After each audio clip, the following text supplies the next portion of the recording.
What is good mga ka-champion, and welcome back to another video. And for today's video guys, this is something that I'll be doing here to YouTube, and this is actually my first time, okay? As requested by my fellow subscribers, followers, and also some of my students to do a reaction video to any trader, no? And apparently I come across one channel, okay? So his name is let me check. Okay, his name is Mr. Job Zamora. Okay, so again, I don't normally do reaction videos, and I don't normally watch other people videos or channels because I do have some other priorities. But then again, just a disclaimer, okay, this is just a reaction video. This is not something para ikumpara yung sarili ko sa kanya or yung strategy niya or whatever. Ang point here is just to do a reaction video, some analysis, and maybe may matutunan din ako sa kanya. And yeah, again guys, lahat ng traders, again, we do have common goal. Kaya kami nagpo-post sa YouTube. That is to educate people. Okay? So, not really to flex or whatever. But for some, again, hindi ko naman sila makakontrol. They have their own way of teaching people. Okay? If kailangan nilang mag-market of some profit flexing, kung lifestyle flexing, again, that is their right, and I do respect all of them. Okay, so again, yeah, this is just my first time reacting to a certain fellow trader, Mr. Job Zamora. Kudos to him, and yeah, let's check, no? Sobrang simpleng forex strategy na pwede kang kumita ng 4,000 pesos per day. Alright.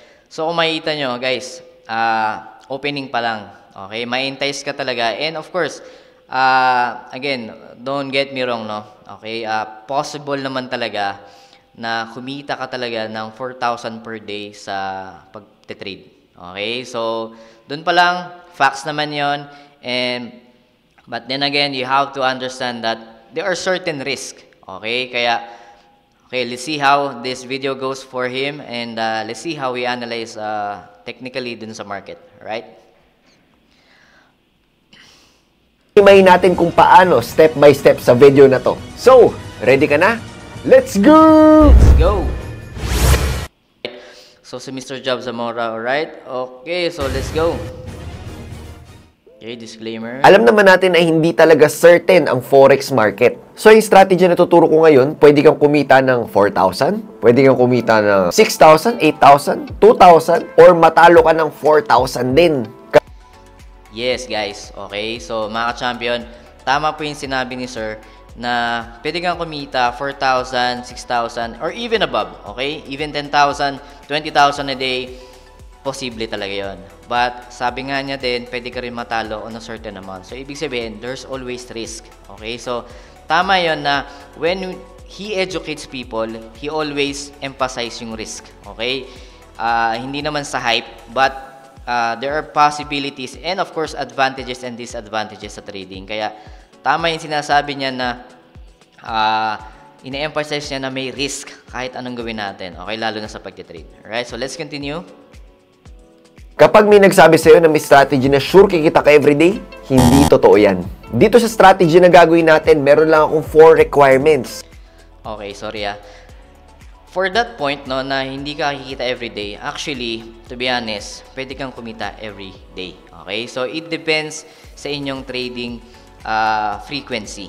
Okay, so for example, scalper ka. Okay, so kung scalper ka, normally yung mga scalper is experienced trader na. So which means there are high risk positions na talagang kailangan mong gawin. However, ang kapalit nun is better reward. Okay? So in and out lang sa market. So from that point, posible naman talaga kumita ka everyday if you are trading frequently. So yun lang naman. So just to give you some points on that. Alright?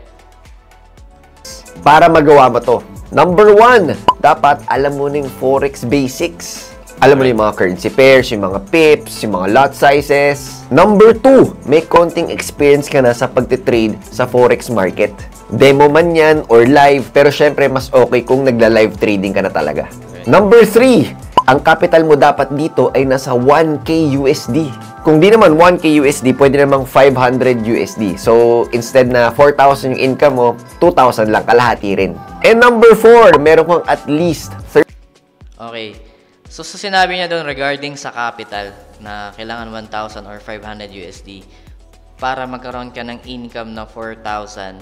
Okay? Sabi ko nga guys, everything is possible.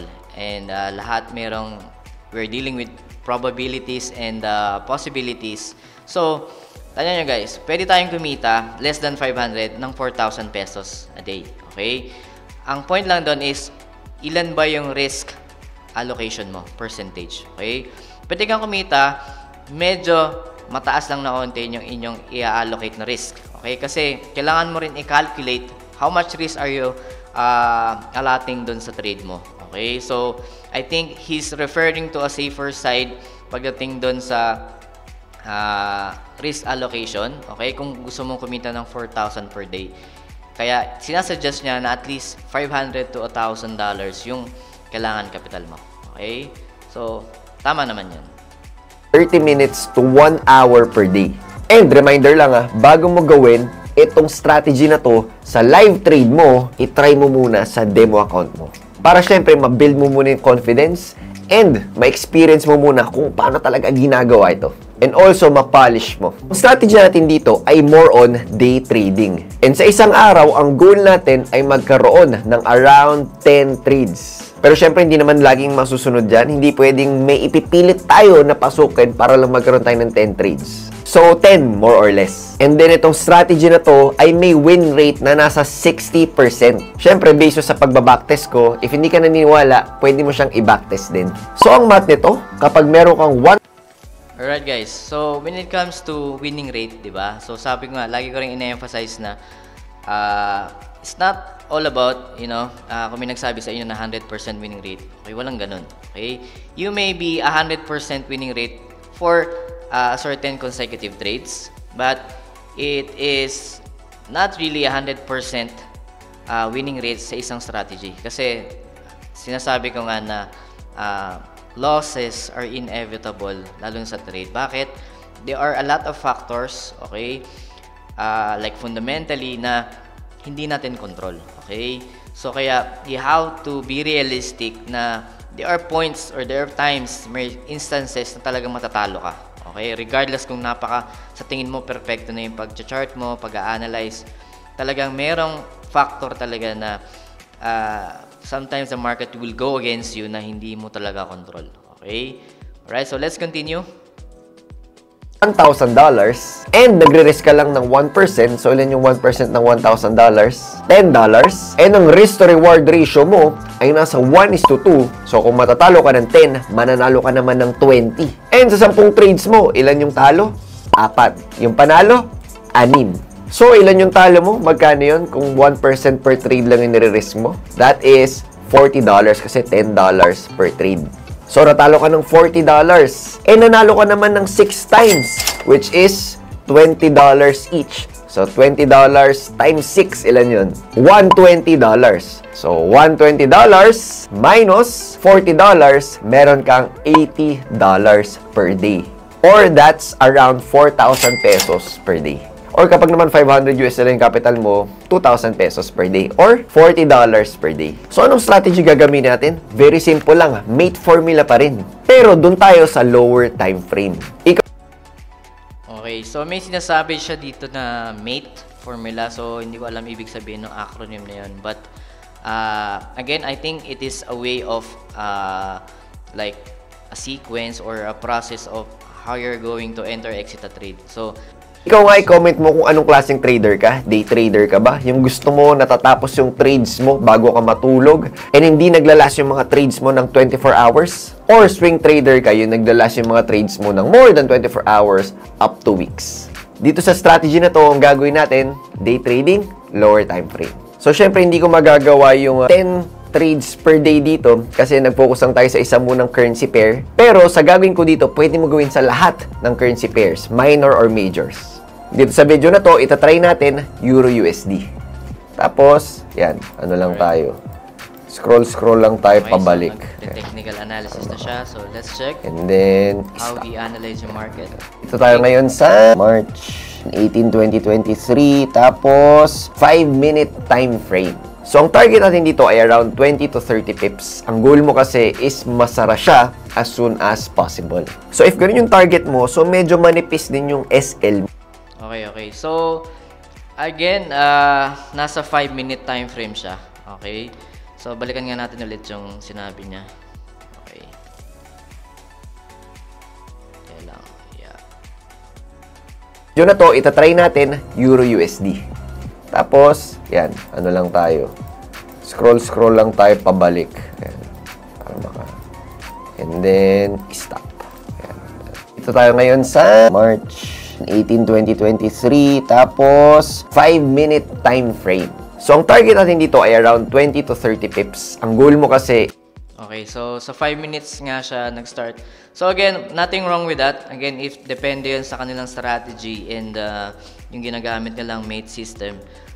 But, okay, I suggest, okay, normally when you like day trade, no, at least you have, kailangan makita mo na yung bigger picture at least sa 4 hours or 1 hour before you go down to a much lower time frame as low as 5 minutes, okay? So, for me naman, no, personally, I don't go down na crazy as 1 minute, okay? So, pinaka-lowest ko ng time frame is 5 minutes, okay? So, alam naman yun ng mga estudyante ko, pag pang swing trade, day trade, or scalp, of course, meron tayong higher time frame na kino-consider. So, subjective yan kung sabi nga ni Sir Job na depende yan kung anong style mo, like swing, day trade, or much lower like scalping, right? Like in and out sa market. So, let's continue. Is masara siya as soon as possible. So, if ganun yung target mo, so medyo manipis din yung SL mo. So, kailangan marunong ka rin maghanap ng tinatawag na quality na trades. Hindi pwede yung pwede na trades. Kailangan quality talaga. So, pag sinabing quality, nasa magandang area ng chart. G. So, dito lagyan natin ng support and resistance. Okay. Okay. Alright. So, hintayin natin na mapunta dyan ang mga prices. Check natin. So, check natin kung kaya natin itong ma-trade. Short position. Tapos, dyan banda, 15 o 30 o sakto. 15 and 30. Ayan. So, 1:2. Okay guys, so kung makikita nyo guys, si Sir, nag-plot na agad siya ng kanyang execution dito sa 5 minutes coming from that resistance. Okay, so ibig sabihin, nung nag-react yung price niya doon sa resistance, from that point of view, nag-decide na siya mag-sell. Okay, so again, nothing wrong with that if it satisfies yung rules, but I think much better if in-explain niya yung mate system niya from step by step. Ano nga ba yung M, ano nga ba yung A, yung T or E. So, let's check siguro dito sa succeeding videos nito. Okay, sa recording niya is may explain niya yun. So, let's check. 1:2. Yan, ito yung reservoir ratio, 1:2. So, paano makakompute ang lot size mo? Yan, punta ka lang dito sa babypips.com position size calculator. So, ayan. So, Euro USD, account balance, lagay mo 1,000, risk percentage, 1%, stop loss, 15. Okay, so okay na yan. Lot size mo nasa 0.06. Okay, so lagay natin 0.06. So, check natin kung ano mangyari sa trade na to.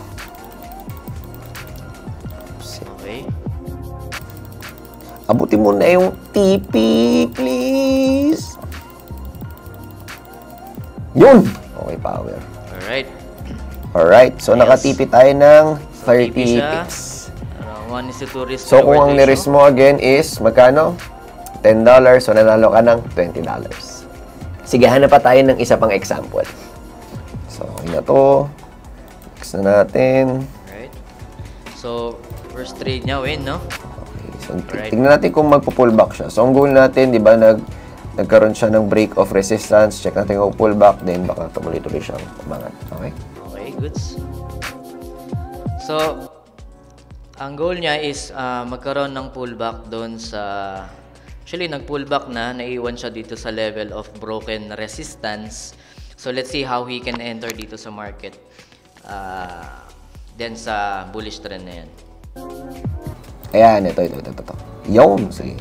Try natin dito pumasok. So, ang nangyari, meron ka ditong support resistance level, umangat, bumalik, dyan papasok.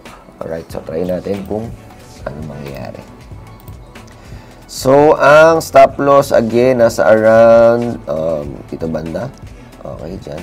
Sige, dito banda. Para mas malayo. Ayan. Sige. Ayan, okay na yan. Tapos 30 ulit. 15 and 30 ulit. Alright. Yun, talo. O yun, okay. So, ano nangyari? So, balikan natin Okay. Sabi daw niya is... Ay, sorry. Napasobra. Okay. Ayan, ito. Yung, sige. Try natin dito pumasok. So, ang nangyari, meron ka ditong support resistance level. Okay. So, after nung correction na yan, so tandaan nyo guys, in terms of market structure, di ba nagkaroon ng series of higher high, higher lows, higher high, higher lows, higher high, higher low. Okay? So, hindi ibig sabihin na nagkaroon ng higher low is we are sure na tataas agad yan for another series of higher highs. Tandaan nyo guys, dyan magmamatter yung titingnan nyo muna yung structure nyo sa kaliwa. Okay? Or much better, kaya nga sabi ko, di ba, i-analyze nyo muna yung market coming from a higher time frame para habang kayo ay nagbabaybay sa lower time frame, alam nyo kung nasa na kayo sa higher time frame range. Okay? So, ano nangyari dito? Level, umangat, bumalik, dyan papasok. Okay. So, technically, ang ginagawa niyang like a simple strategy now, okay? So, is like a break and retest. So, every time a market or a price broke through a certain level of support or resistance is hinihintay niya yung pullback retracement doon sa market and then doon sila mag-enter on what? I don't know if market execution or limit orders. So, yun yung deciding point nila. Basta pag nag-retest, nag-enter ka ng position, then execute. Okay? Alright, so try natin kung ano So, mangyayari. dito, natalo siya. So, ang stop loss again, nasa around, ito banda. Okay, dyan. Sige, dito banda. Para mas malayo. Ayan. Sige. Ayan, okay na yan. Tapos 30 ulit. 15 and 30 ulit. Alright. Okay. Let's see. Yun, talo. Right. Yun yung sinasabi ko kanina na, okay, doesn't mean na nagkaroon siya ng higher low structure level is magkakaroon siya ng higher high. Doon lalabas yung uncertainty ng market. Kasi we cannot really predict yung market. Ang kailangan natin is we do need to have certain rules para mag-execute. So, as of this time kasi, ang ginagawa ni Sir is nothing wrong naman, no? Ang point ko lang dito is mas maganda sana if meron siyang sinasabing confirmation rule. Bakit siya nag-enter doon rather than just dahil sa pullback, dahil nasa support or dahil nasa resistance, we will execute the trade. So, medyo risky yung way, but again, I think meron pa naman siyang ibang explanations or bakit like decision making, bakit siya magsisell or buy. So, again, this is not to criticize him or his strategy, but again, it is just me giving some points para na rin sa mga ibang nag-aaral din na he can do a better way of like other things para mas magkaroon ng confirmation, maging convincing na talagang kailangan ko mag-sell dito or mag-buy.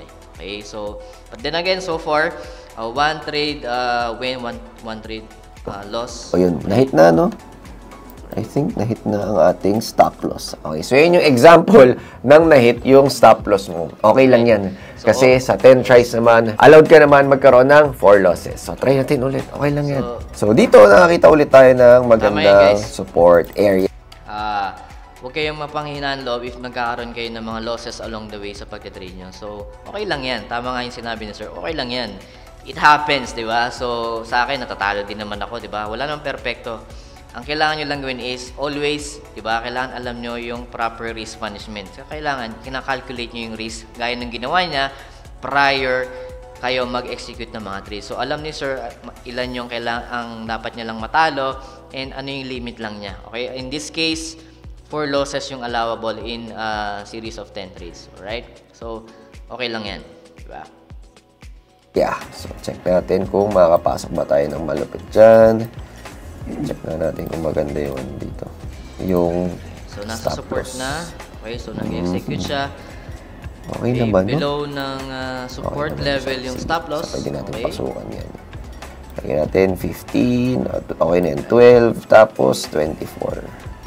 So, 1:2 risk to reward ratio. Yan, okay. Yan, para 1:2 ulit. Check natin kung ano mangyayari. Yan. Okay, let's do this. Let's do this. Yun, umangat oh. Yun! Galing. Congrats, congrats. So, ganun lang talaga yung gagawin mo. Wait lang Okay, balikan natin yun. Alright. Okay, ano nangyari dito? Let's do ito this. Yung price Yun yung current price. Okay? So, balikan natin yung execution, yung paglagay niya ng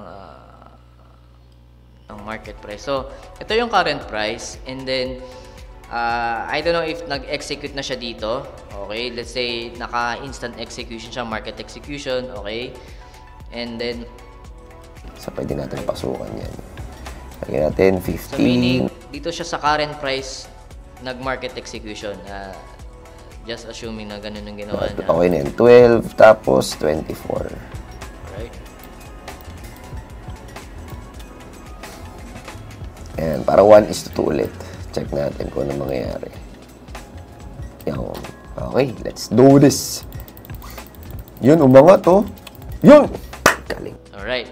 So, I assume na, okay, instant execution nga yung ginawa niya. Coming from that, from that pullback and then nagkaroon ng series of candlestick. Okay, so for me, okay, nothing wrong with that. So again, a win is a win, but if I were to trade that, I may not be convinced na papasok ako agad. Okay, so tandaan nyo, there's no confirmation yet in terms of candlestick patterns that it is bullish. However, since nasa support siya, he assumed na natataas yun. So, then again, kita naman na tumaas yung market. So, again, win is a win. So, good for him. So, ganun lang talaga yung gagawin mo. Una, magpa-plot ka lang muna ng mga support and resistance levels. And then, habang gumagalaw yung chart, update mo lang na update yung mga support and resistance levels mo. Ayan, katulad niyan, di ba? So, sabi ko nga, it's like break and retest ang ginagawa ni sir. So, after a certain break, no, babalik, maghihintay siya ng pullback, retracement dun sa broken resistance or support, and then mag-execute siya. So, okay. So, continue tayo, no? So far, so good. Yan yung mga ganyan, di ba? Right, so meron siyang pinlat dito na resistance level, okay? So, kita naman natin, market broke through that level. So, I suppose ang gagawin niya ulit is magkaroon ng pullback and then play siya ng instant execution. Okay. And then yung mga pinaka-timing mo, pwede ka maghanap ng mga candlestick patterns. Ayan, katulad ng mga yan. Or yung katulad ng ginagawa ko, naghahanap lang din ako ng consolidation of fish. Yung mga maliliit na candle lang, hindi masyadong gumagalaw. Ayan, dyan ako banda nag-decide. So, breakdown natin yung nangyari sa mga trades kanina. Yun. So, dun sa unang kaya nito, naglagay ako ng mga support and resistance. And di ba sa mate formula natin, dyan tayo maglalagay and magpe-place ng mga trades natin. So, dito, ang nangyari, yes, napunta siya kasi nagkaroon ng gap, di ba? Napunta siya sa taas. Okay. Na-update lang yung resistance, yung support resistance level niya. Kasi kanina, kung babalikan natin, ito ay 817. So, kung makikita natin, no, I think nag-update yung kanyang resistance level. So, if we're going to check yung earlier nung kanyang video, okay, itong part na to, I believe yung resistance level niya is, yeah, ito. So, kung makita nyo, in-adjust na yun sa pataas dahil yun na yung naging last peak nung kanyang higher high at this level. So, kaya makita nyo sa succeeding video niya, Yan. Okay. Yes, napunta siya kasi nagkaroon ng gap, di ba? Napunta siya sa taas, yung price. Pero, ang tanong is, papasok na ba agad ako doon? Okay. Hindi muna. Lalo na kasi pag nag-open yung market, may mga run. So, I think, ina-explain na niya yung kanilang MATE formula or MATE. So, tingnan natin ano yung mga rules nila doon para mas ma-analyze natin how we can again, look some ideas. Again, guys, the purpose of this reaction video is not to really criticize him or his system o ano man. But, again, I'm still a student ng market. So, if ever I can get some idea from him, I think it's better, no? We learn from each other. So, yeah, I think sa inyo rin, guys, sa mga viewers natin ng channel ko and his channel is magkaroon ng matuto kayo, guys. Yun naman ang purpose kaya kami nagagawa ng videos. Not really to hype you up, i-flex kung ano man. But the point here is para magbigay kami ng knowledge sa inyo, guys. Paano kayo makapagsimula, this and that. Alright? So, yeah, let's continue. Random na galaw pa yan. So, maghihintay ka muna. Katulad nangyari ito yan, di ba? Baba, angat, tapos nagkaroon ng sobrang lilit na candle, tapos baba, umangat pa, baba. Then, dito lang tayo banda pumasok sa nung nagkaroon na ng malakas na red candle na dalawa.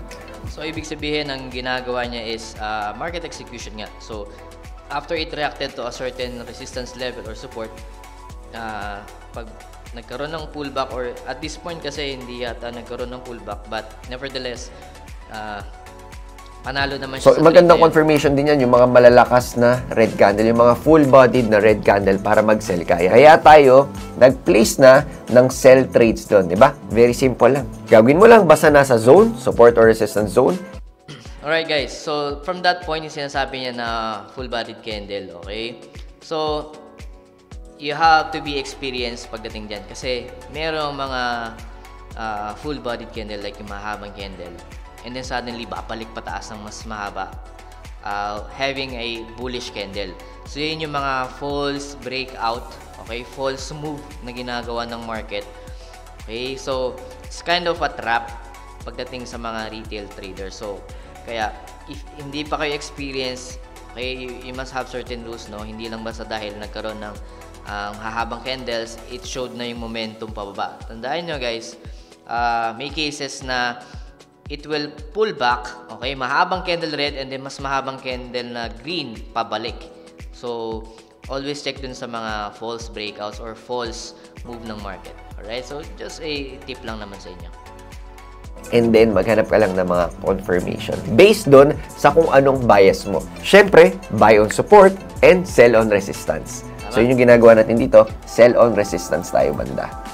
Okay? So, kung titignan mo, coach, ito hindi naman to masyadong nasa resistance level. Hindi siya nakapasok. So, kanina, nandito kasi banda yung resistance level natin yan. Di ba ganyan? Yan yung sinasabi ko kanina, guys, na in-update niya yung in-update niya yung kanyang resistance from the earlier ng video na to up to sa current time na yan. So, ibig sabihin, in-update niya. So, ina-adjust kasi yan as nag-update yung mga prices. So, kanina nandito yan. So, pwede tayo maglagay dyan. So, medyo, ayun, malapit naman. Siguro lumabas na ng onti sa resistance level, pero okay na rin. Ang pinaka-goal mo kasi is magkaroon ka ng magandang risk-to-reward ratio na ang pinaka-max target mo nasa 30 pips lang. So, katulad nito, lagay tayo ng sell. Ayan. So, kung titignan mo, okay naman siya kasi kung nandito yung stop loss ko, hindi okay yan. So, kunyari 15 pips nandito na agad, hindi okay yan. So, kunyari dito ako naglagay, hindi siya okay. Kasi tignan mo, 15 pips, may mga candle pa dyan sa taas. So, most likely, matatamaan yan katulad ng nangyari dito. Kaya dapat iiwasan natin yung mga highs ng mga candlesticks na yan. So, ang gagawin mo, diba, dapat mas mataas yung stop loss mo. So, therefore, ayan, 15. Pag nilagay ko sa 15 yan, nandyan lang, nandyan pa rin yan. So, hindi pa rin siya tinamaan. Katulad ng nangyari dito, kahit na umakat siya ng onti, diba, hindi pa rin tinamaan yung... So, again, guys, when it comes to stop loss placement, no? So, sinabi niya na kailangan mas mataas yung stop loss. Again, medyo subjective yon kasi you have to know yung risk. Kasi pag ina-adjust mo yung stop loss, lumalaki yung risk mo. So, you really have to calculate gaano yung kataas na tinataas mo, ina-adjust mo yung stop loss. Depende sa risk appetite. Okay? So, hindi tayo pwedeng dahil lang baka tamaan yung mga notion na ganun. Okay? Dahil, natandaan nyo, the higher your stop loss, the higher yung risk. Kasi stop loss is simply equated to risk. Okay? So, kaya you have to check first yung risk allocation. Ilang percentage na ba yung ina-adjust mo. Okay? Right, so let's continue. Stop loss natin. And then yun, 30 pips, di ba? 1:2 ang risk reward ratio natin. 1:2. Ayan na. Yan, tinamaan siya nung nandito banda. So, nag-place ka ng trade around nasa, anong oras to? 7 o'clock or 6:45 a.m. Na-TP mo siya. Balikan natin yung guys, balikan natin yung kaninyang winning trade niya from this view and dun sa kanina para makita natin, no? Trade. Short position. Wait lang. Sakto. Yan. 1:2. Yan, ito yung risk reward ratio, 1:2. So, paano makakompute ang lot? So, roughly dito siya sa level na to, nag-instant execute and going back dun sa latest. Yan natin, Pa dyan sa taas. So, ayan. So, ang gagawin mo, diba? Dapat umangat siya ng konti, diba? Hindi pa rin tinamaan yung stop loss natin. And then yun, 30 pips, diba? 1:2 ang risk reward ratio natin. Ayan na. Okay. Yan, tinamaan siya nung nandito. So, meron lang slight difference dun sa execution kanina versus now nung habang in-explain niya. But, nevertheless, all good. I think, maintindihan ko naman yung gusto niyang ipunto dito sa execution. So, nag-place ka ng trade around nasa, anong oras to? 7 o'clock or 6:45 a.m. Na-TP mo siya ng around 3 p.m. So, yun. So, almost 8 hours din. Ang good news, less than 24 hours. So, So, less than 24 hours means still a day trade, no? So, sabi nga ni Sir kanina, which is common understanding naman. Pagka lumagpas ng 24 hours yung inyong trade, so that will be considered as swing. Kasi 24 hours beyond, like 2 days, 2 weeks, yan na yung swing trade na yun. Medyo long term na yun. So, day trade is within 24 hours from execution to exit ng trade. Alright? hanap ka lang din ng 10 ganun. Or kahit more than 10 kung maraming opportunity. Or pwede rin namang less than 10 kung wala namang masyadong opportunities. Mas okay na mag-trade ka ng konti pero quality kasi mag-trade ka ng target mo na 10 pero hindi naman quality.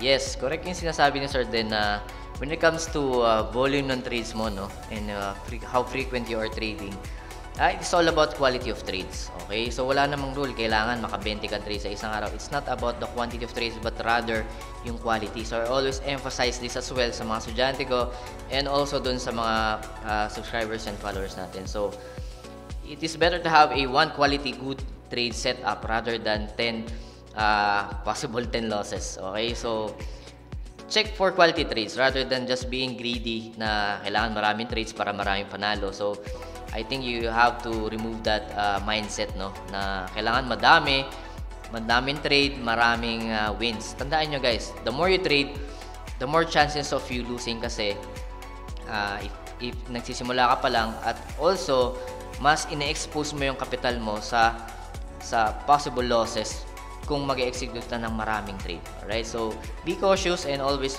have a proper risk management. Alright? Kasi pag hindi quality yung trades mo, imbis na magkaroon ka ng 60% na winning rate, baka maging 30% or 20%. So, ang goal natin, quality trades para magkaroon ka ng malupit na 60% na winning rate. So, yung next naman na example natin, yung natalo tayo, ayan yung dito. 'Di ba? So, ang nangyari kasi dyan, nagkaroon ng break of resistance. So, 'di ba? Kapag nag-break, usually, kunyari ito yung resistance, ayan, nandiyan kanina yung resistance. Ayan. Nag-break, and then nag-pull back. Usually yan, dito tayo pumasok kanina, usually yan, aangat ng aangat yan and magtutuloy-tuloy yung uptrend. Pero, sa example natin kanina, hindi nagtuloy-tuloy, kaya natamaan yung... Ayun guys, tama naman yung sinabi ni Sir Job. Pero, ang point ko dito is, again, magsisimula yung decision factor mo dun sa lower high, as a higher low na to. Kasi, no one knows kung tataas pa yan, unless you check yung market structure sa kaliwa. Sabi ko nga guys, always look yung market structure sa kaliwa and at the same time on a higher time frame para makita mo nasaan kayo currently sa current bigger picture. Kasi tandaan nyo, once nagkaroon ng higher low, that doesn't give you assurance na tataas yan. you have to have a rule para masabi mo na bababa yan o tataas. So, kailangan ma-meet mo muna yung conditions prior you making decision na mag-execute agad ng sell trade, okay? Or buy trade. So, kaya at this point, natalo si Sir nun from that execution, okay? So, again, yung execution niya is instant execution, market execution. Kaya, of course, instantly ma-execute yung trade, and kapag the market goes against him, you will have losing trade. Stop loss natin dito banda. So, okay lang yun kung may mga talo kang trades, hindi laging panalo talaga. Kaya nga meron tayong 60% win rate. Meron ka pang 4 times na pwedeng matalo. So, yung sa last naman natin na ginawang trade, breakdown lang natin. Yan. So, nandito tayo sa support area. Ayan. Ito, diba? Dito nag-bounce yung price. Ayan. Kaya tayo meron dyang support area. Then kung titingnan mo, ni-respect niya dito, 'di ba? Tapos umangat, nagkaroon ng dalawang green na magandang candle. So yun yung naging confirmation ko na game na, pataas na to. Kaya tayo Okay, so yun daw yung naging confirmation ni Sir regards to having a bullish trade execution. Yun yung decision point niya na nagkaroon ng ganong candle sa support is nag-decide siya. So, I think, dalawang bullish candle, for me, personally, no, hindi siya convincing based on my personal experience lang, okay? Doesn't mean nagkaroon ng dalawang bullish candle ay tataas na talaga yung market. Tandaan nyo, guys, we really cannot predict yung market. Nevertheless, if we have certain rules, if yung rule na yon na pag nagkaroon ng dalawang bullish candle is that's their start or sign na pwede silang pumasok, then well and good. Kasi from this trade naman, nag-materialize yung trade, which is good. So, but nevertheless, for my own personal experience, marami kasing ganun scenario na babaliktad pa rin sa yung market. So, kaya meron dapat tayong certain rules and conditions if we're going to execute a trade from that view. Pero, so far, all goods naman. Okay. Nag-place ng buy trade. And then, nung nag-place tayo, nagtuloy-tuloy siyang umakyat. So, yun yung mga swerting trades, no? Kumbaga, ang nangyari. Ayun. So, at this point, sinabi niya rin na swerte. So, maybe, he is also not sure. Kasi, sabi ko nga, hindi porket nagkaroon ng dalawang bullish candle, tataas na talaga yung market. Okay? So, kaya kailangan convincing as much as possible yung candlestick pattern on a buying pressure. Okay? Pumasok ka around 3 o'clock and then nagsara na siya around 4:30 p.m. So, very simple lang talaga yung forex trading. Ang pinaka-important lang is meron ka talagang strategy na may edge sa market. Yung at least merong 60% na winning rate. Ayun. So, very easy lang daw. Okay? So, again, sa side niya, madali na siguro yun. But for beginners, I suggest huwag kayong ma-overwhelm sa ganung information na ang forex ay madali. Tandaan nyo, guys, risky ang pagte-trade. And 90% of traders na nagsisimula ay natatalo sa trading. Okay? So, you have to understand that you have to have that mindset of a 10% trader. So, ano yung alam ng 10% na hindi alam ng 90%? So, again, you have to be realistic on your goals, but nevertheless, salamat kay Sir, no? At nagpapakita siya ng mga valuable lessons dito on the actual trade na ginagawa niya. So, there are some key points na I may not agree sa kanya, but nevertheless, magkaiba kami ng strategy, magkaiba kami ng rules, and sana is, I suggest, no, sana na-explain niya yung mate formula, or siguro paid, paid system yun, kaya hindi niya in-explain step by step. But mate, I believe, is a sequence of how they trade. So, acronym yan ng process nila from market structure. Hindi ko alam yung A. So, yung T and E, siguro E is entry or exit. So, nevertheless, it's just a sequence of process. So, again, sana na-explain ni Sir dito yung kanyang mate formula para mas naintindihan ng mga tao or mga aspiring traders natin or fellow traders na paano pumasok sa pagtitrade or paano mag-execute ng trade from that support and resistance point of view. Or kahit 50 pa nga yun basta meron kang mataas na risk to reward ratio, which is yung ginamit natin kanina, 1:2.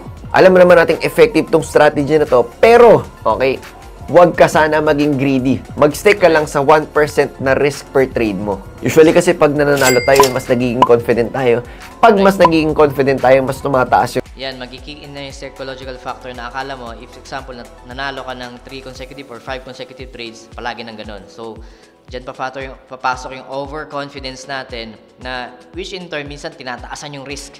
Okay, kasi akala mo, ganun na lagi yung result ng trades mo. So, be humble at the same time. Tandaan nyo, the market will humble you every now and then. Okay, so same goes for me. Okay, marami ng cases. Kaya, I always stick to my risk allocation as much as possible regardless kung tuloy-tuloy yung winning streak. Alright? Yung risk appetite natin. Therefore, mas mataas yung panalo or mas mataas din yung talo. Yung magaling na forex trader ay magaling mag-manage ng risk and mag-keep ng discipline niya. So, kung bago ka pa lang at may mga questions ka pa regarding sa mga ginawa natin kanina, baka makatulong sa'yo itong video na to. Yung full course natin for beginners. Alright. So again, this is just my first time reacting to a fellow trader, no? So far, again, congratulations kay Sir Job. And, okay, there are some points na may natutunan din ako. And of course, lalo sa mga viewers natin and subscribers. So again, keep supporting those people na nagbibigay sa inyo ng quality knowledge at the same time ng tips and tricks para makapagsimula kayo sa pagka-trade. Okay, so we are not perfect, our system is not perfect. Sabi nga ni Sir, walang 100% winning rate. Okay, ang importante is magkaroon tayo ng improvement. Okay, so tandaan nyo, trading in general is a skill, so it takes time. Kaya huwag kayo ma-hype, okay, na kumikita ng malaki yung iba, but again, hindi nyo alam ano nangyari before they have that success. Okay, so again, this video is not to criticize, it's a disclaimer. This video is just to react on how he trades and how he share knowledge to everyone. And again, thank you so much. And yeah, that will be it for today. So God bless and see you on the next video. Bye-bye. So I just want to inform and announce that our TFE VIP Champion Student private Discord community is already up. And yeah, here we have several channels wherein we share our technical trading ideas among each other, and of course we also have our weekly trade ideas para sa ating mga weekly forecast para sa mga currency pairs and some announcement section. And of course, since tayo ay global, of course we have other students as well na galing sa mga ibang bansa overseas. So here we introduce ourselves and introduce kung saan tayo galing, sa bansa tayo ngayon, OFW man o hindi. But nevertheless, this is a healthy community para mag-share ng mga trading ideas para sa inyo guys. And hopefully, I will be putting up a server publicly para sa mga baguhan naman and those mga followers and subscribers natin. Alright? So yeah, this is just a minor announcement, and hopefully guys, you can join us and make this community grow, lalo na sa ating mga estudyante nag-aaral. Alright guys, so mga baguhan pa lang. But nevertheless, everyone here wants to learn, wants to make profit from the market, but as much as possible, we're all equal in the eyes of the market. Alright guys, so that would be it. So yun lang, and thank you very much. Alright.